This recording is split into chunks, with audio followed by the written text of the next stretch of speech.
de vous donner mon expérience personnelle. Donc moi, depuis toute petite, je vous l'ai déjà dit, j'ai toujours voulu être vétérinaire, mais c'est un métier extrêmement dur, même s'il est passionnant, il est très difficile.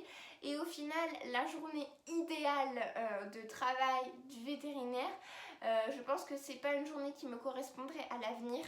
Donc je me suis même posé cette question-là il y a quelques années, même si je voulais être vétérinaire, et ça a effectivement participé au fait que je ne me sens plus capable aujourd'hui d'être vétérinaire de par les études et de par la journée de travail, les journées de travail qu'ils ont. Pour moi, ça ne me correspondrait pas. Donc vous voyez que ça peut énormément changer, même si vous savez à peu près ce que vous voulez.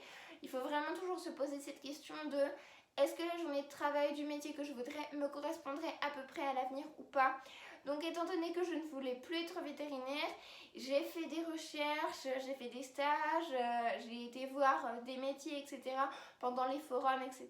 J'ai fait des recherches sur internet et j'ai fini par trouver le métier de pharmacien qui, quand j'y réfléchis bien, me passionnait depuis des années, mais c'était inconscient. J'avais une passion inconsciente pour ce métier depuis très longtemps et je n'arrivais pas à mettre le doigt dessus, j'arrivais pas à trouver quelle était la perle rare, le métier que je pense dans lequel je pourrais le plus m'épanouir. Et donc c'est vraiment un métier, je pense, qui me correspondrait totalement, qui correspondrait beaucoup aussi à mon mode de vie. Et la journée idéale d'un pharmacien, pour moi, elle me correspondrait aussi beaucoup. Après, je ne suis pas encore pharmacienne, je viens juste de sortir de première, mais je pense que c'est vraiment un métier qui pourrait bien me correspondre et pour l'instant, ça me plaît. Donc du coup, étant donné que c'est le projet professionnel de priorité que j'ai, c'est le premier métier que j'aimerais exercer. Après, il y en a d'autres, j'ai d'autres idées, mais c'est le premier. Et bien, j'ai cherché les spécialités qui allaient au mieux pour exercer ce métier. Donc en général, pour tout ce qui est pharmacie, médecine, dentaire, etc., on recommande de faire un bac S. Donc bac S, bac L et bac ES, vous savez qu'aujourd'hui ça n'existe plus. Aujourd'hui c'est tout ce qui est spécialité. Donc pour un bac S, ce qui correspond comme spécialité, c'est mathématiques, SVT et physique-chimie.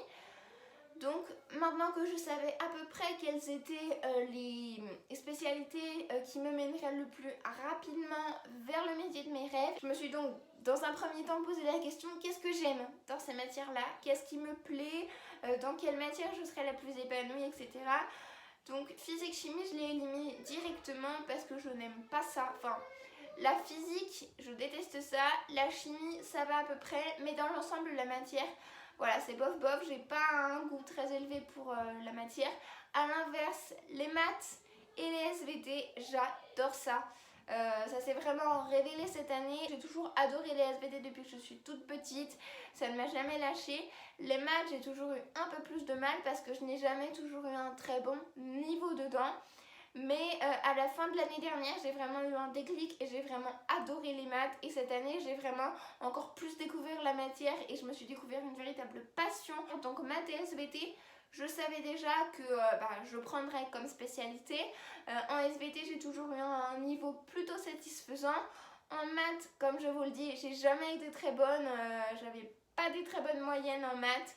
Mais le fait de prendre des cours particuliers depuis la 4e, ça m'a vraiment énormément aidé. Et l'année dernière, j'ai vraiment monté d'un très gros cran. Je me suis découvert une grosse passion pour cette matière et donc j'ai décidé de poursuivre. Comme quoi, rien n'est impossible et que même si vous n'aimez pas une matière maintenant instant T, dans quelques semaines ou mois, vous pourrez d'un coup avoir un déclic et adorer la matière en question. Donc ne vous laissez pas avoir par ça.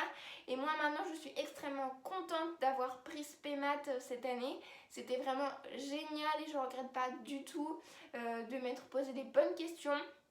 Donc pour ce qui est ces deux matières-là, maths et SVT, j'étais complètement sûre de les prendre. Après, il faut prendre 3 spécialités et physique, chimie. Non seulement j'ai un niveau très moyen dans la matière, et en plus de ça, je n'aimais pas trop. Donc je l'ai éliminé direct, même si c'est quand même une matière importante pour faire médecine et exercer le métier de pharmacien. Donc du coup j'ai essayé de trouver une autre spécialité qui n'était pas aussi importante que physique-chimie parce qu'il n'y en a tout simplement pas. C'est vraiment le trio des 3 matières scientifiques qui permet au mieux d'aboutir au métier de la médecine et de la pharmacie, etc. Donc j'ai essayé de trouver une autre spécialité qui n'était pas aussi importante que physique-chimie, mais qui aurait quand même une part d'intérêt dans le métier de pharmacien. On a fini par prendre SES, donc sciences économiques et sociales, qui est une matière qu'on découvre uniquement en seconde. Donc du coup ça peut être un peu compliqué pour les élèves de seconde de se décider ou pas à prendre la spécialité en première parce qu'on découvre tout juste la matière en seconde. C'est pas comme les maths, le français, l'anglais, l'histoire géo, etc. où on en a depuis le primaire. Non, les SES on découvre ça maintenant. Donc c'est pas toujours facile de réussir à se projeter dans l'avenir. Mais SES n'est pas une matière aussi importante que physique-chimie, bien au contraire. Hein. Mais elle est toujours intéressante quand même, elle a toujours une part d'utilité et d'intérêt, puisque pendant la première année de médecine, tous les étudiants étudient la même chose. C'est pareil pour tout le monde et il y a de tout. L'enseignement est extrêmement varié et il y a donc de l'économie, des sciences sociales, des sciences économiques, etc. Et donc, étant donné que je n'avais fait qu'une seule année de SES, donc en seconde, et que je savais que ça pourrait m'être utile dans mon futur métier, de pouvoir gérer une entreprise, d'avoir des bases solides à ce sujet, etc. Et qu'en plus, j'allais en avoir pendant ma première année de médecine, comme tous les étudiants de première année de médecine, je me suis dit que ça serait quand même beaucoup plus utile et que ça aurait un intérêt beaucoup plus donc je me suis tournée vers SES et finalement je ne regrette absolument pas mon choix.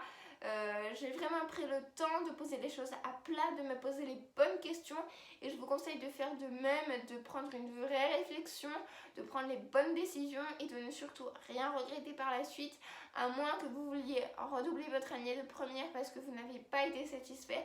Mais franchement, autant faire le mieux la première année et tout se passera super bien. Donc moi, aujourd'hui, je suis hyper contente de mes choix.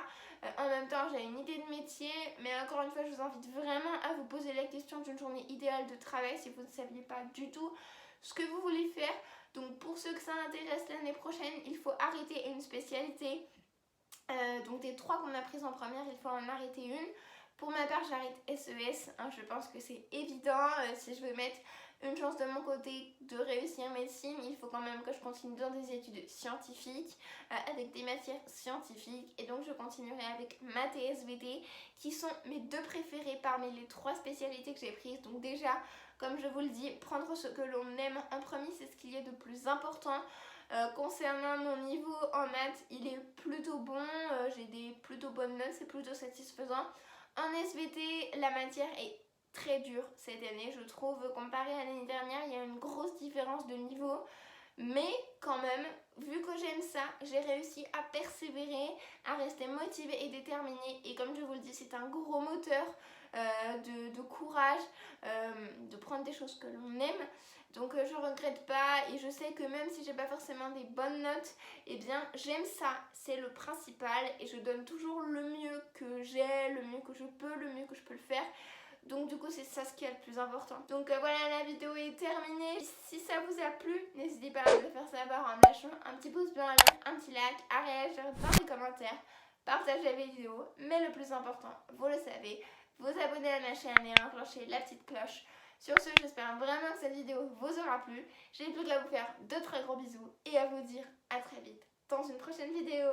Bye bye!